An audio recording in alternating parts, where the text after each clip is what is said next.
రాజకీయ కక్షతోనే రాజముద్రను మార్చుతున్నారని అన్నారు కేటీఆర్. కేసీఆర్ మార్కు కనిపించకూడదు అనే మూర్ఖపు నిర్ణయాలు తీసుకుంటున్నారని అన్నారు ఆయన.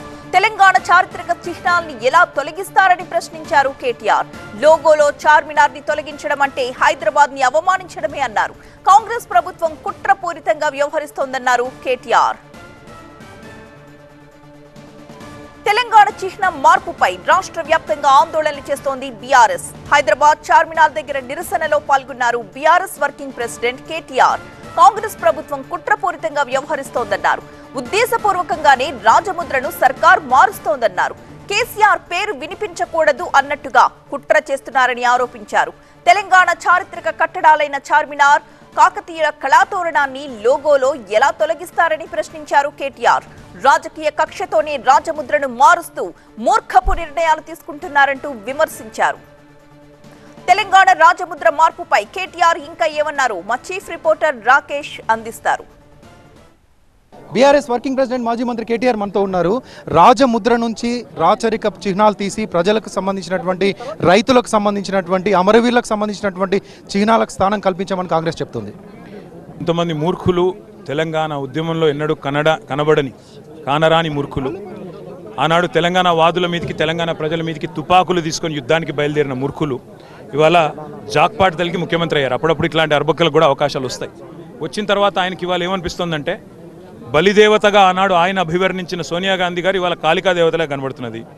ఎవరి మరణాలకు, ఎవరి పిల్లల మరణాలకైతే తెలంగాణ ప్రజల ఉసురు పోసుకుందని చెప్పి ఆయననే ఆనాడు నిందించిన, తూలనాడిన సోనియా గాంధీ గారు ఇవాళ ఆయనకు దేవతగా కనబడుతున్నది. కాబట్టి ఆమె మెప్పు కోసం, ఢిల్లీ పెద్దల మెప్పు కోసం చాలా కష్టపడతా ఉన్నాడు.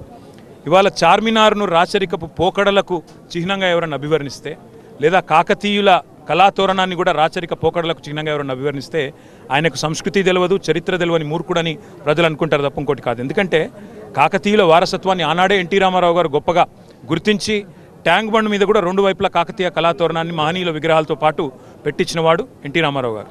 ఆ తర్వాత కేసీఆర్ గారు వచ్చిన తర్వాత ఒక ప్రపంచ వారసత్వ నగరంగా హైదరాబాద్ గుర్తింపు తేవాలనే ఉద్దేశంతో చార్మినార్ కానీ, గోల్కొండ కానీ, గోల్కొండలో మరి జెండా ఎగిరేసే ఒక సంస్కృతికి తెరదీసిన, చార్మినార్ను గొప్పగా ఇక్కడ సిపిపి లాంటి ప్రాజెక్టు చేపట్టిన, అదేవిధంగా మన కుతుబ్ షాహీ టూమ్స్ని కూడా అద్భుతంగా చేసిన కేసీఆర్ గారు చేసింది ఎందుకు, మా ప్రభుత్వం చేసింది ఎందుకంటే హైదరాబాద్ నగరానికి వరల్డ్ హెరిటేజ్ సిటీస్లో ఒక స్థానం తీసుకొని రావాలా, యునెస్కో వరల్డ్ హెరిటేజ్ సిటీ హోదా తీసుకొని రావాలనేది మా తాపత్రయం. కానీ ఈ ముఖ్యమంత్రికి చరిత్ర తెలియదు, సంస్కృతి తెలియదు, తెలంగాణ ఉద్యమము తెలియదు.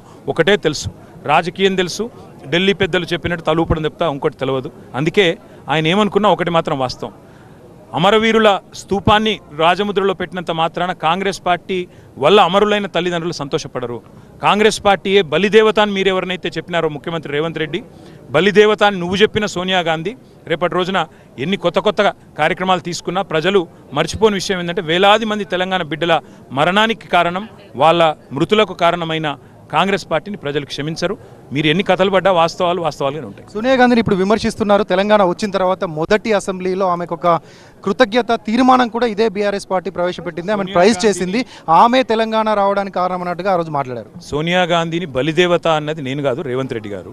సోనియా గాంధీ 100 మంది పిల్లల చావులకు కారణమైంది, ఆమె దేవత కాదు, బలిదేవత అన్నది రేవంత్ రెడ్డి గారు. కాబట్టి మీరు అడగాల్సిన ప్రశ్న రేవంత్ రెడ్డి గారిని ఏంటంటే, బలిదేవత ఇప్పుడు దేవత ఎట్లయింది? రేవంత్ రెడ్డి గారే తెలంగాణ సమాజానికి చెప్పాలా?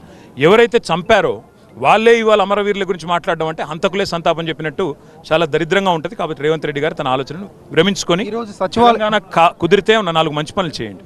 రైతులకు ఇస్తానన్న 15,000 ఇవ్వండి, మహిళలకు ఇస్తానన్న 2,500 ఇవ్వండి, అదేవిధంగా ముసలాళ్ళకి ఇస్తానన్న 4,000 ఇవ్వండి, రైతులకు విత్తనాలు ఇవ్వండి, ధాన్యం కొనుగోలు చేయండి, రైతులను చచ్చిపోతున్న నేతన్నలను కాపాడండి. అంతేగాని పాటలు మారుస్తా, ముద్రలు మారుస్తా, నేను నా ముద్ర పెట్టుకుంటా అంటే రేపటి రోజున మరి రేవంత్ రెడ్డి గారి విషయంలో కూడా చరిత్ర మాత్రం తప్పకుండా ఆయనని ఎట్లా గుర్తుపెట్టుకోవాలి అట్లా గుర్తుపెట్టుకుంటారు. ఈరోజు సచివాలయంలో దాన్ని ఫైనల్ చేసేటువంటి ఒక సమావేశం ఉంది. దానికి సిపిఐ, సిపిఎంతో పాటు కొన్ని పార్టీలను పిలిచారు.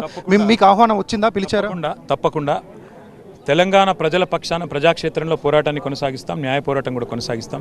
రేవంత్ రెడ్డి ఒక జాక్పాట్ సీఎం, ఆయన ఏదో అట్లా అనుకోకుండా వచ్చిపడ్డాడు, ఏదో చేసుకుంటూ పోతున్నాడు. కానీ ప్రజలు అల్టిమేట్గా వాస్తవాలను గుర్తిస్తారు, ఏం చేయాలో చేస్తారు. ఈరోజు సమావేశానికి బీఆర్ఎస్ పార్టీకి ఆహ్వానం అందిందా? ఇప్పటివరకు అయితే మాకు ఎలాంటి సమాచారం లేదు. రేవంత్ రెడ్డి గారు ఆయన కొంతమంది వందిమాగదులు ఎవరైతే ఉన్నారో వాళ్ళని ఏమైనా పిలుచుకున్నాడో తెలియదు. తెలంగాణ గీతం పైన కూడా రాష్ట్ర వ్యాప్తంగా పెద్ద చర్చ జరుగుతుంది. అది పాడించిన వాళ్ళు ఈ ప్రాంతానికి సంబంధించిన వాళ్ళని, మ్యూజిక్ డైరెక్టర్ ఈ ప్రాంతానికి సంబంధించిన వాళ్ళు. అంటే పాపం రేవంత్ రెడ్డికి రాష్ట్ర గీతంలో ఏముందో తెలియదు, రాజముద్రలో ఏముండాలో కూడా తెలియదు. రాష్ట్ర గీతంలోనేమో కాకతీయ కళాప్రబల కాంతిరేఖ రామప్ప అని గొప్పగా ఉంటుంది. గోలుకొండ నవాబుల గొప్ప వెలుగ చార్మినార్ అని అందశ్రీ గారే రాసిండ్రు. అక్కడేమో చార్మినార్ని పొగడొచ్చు, కాకతీయుల కళాప్రభను పొగడొచ్చు, కానీ కళాతోరణం ఉండొద్దు, చార్మినార్ ఉండొద్దు అనే ఒక మూర్ఖపు ప్రభుత్వానికి ఏం చెప్తాం? పిచ్చోడి చేతిలో రాయి అయిపోయింది తెలంగాణ అని బాధపడుతున్నాం ఒక తెలంగాణ వాదికి. అంతకంటే ఏం చెప్తాం? భవిష్యత్తులో ఏం చెబుతున్నారు? చివరి చెప్పండి, ఇది ఒక ఉద్యమంలాగా తీసుకెళ్లిపోతారా? న్యాయ పోరాటం కూడా చేస్తాము, ప్రజాక్షేత్రంలో పోరాటం కూడా చేస్తాం. Thank you. ఇది న్యాయ పోరాటం చేస్తాం, ప్రజల్లో వెళ్ళి పోరాటం చేస్తామంటూ కేటీఆర్ చెప్తున్నారు. రోటీ స్టూడియో.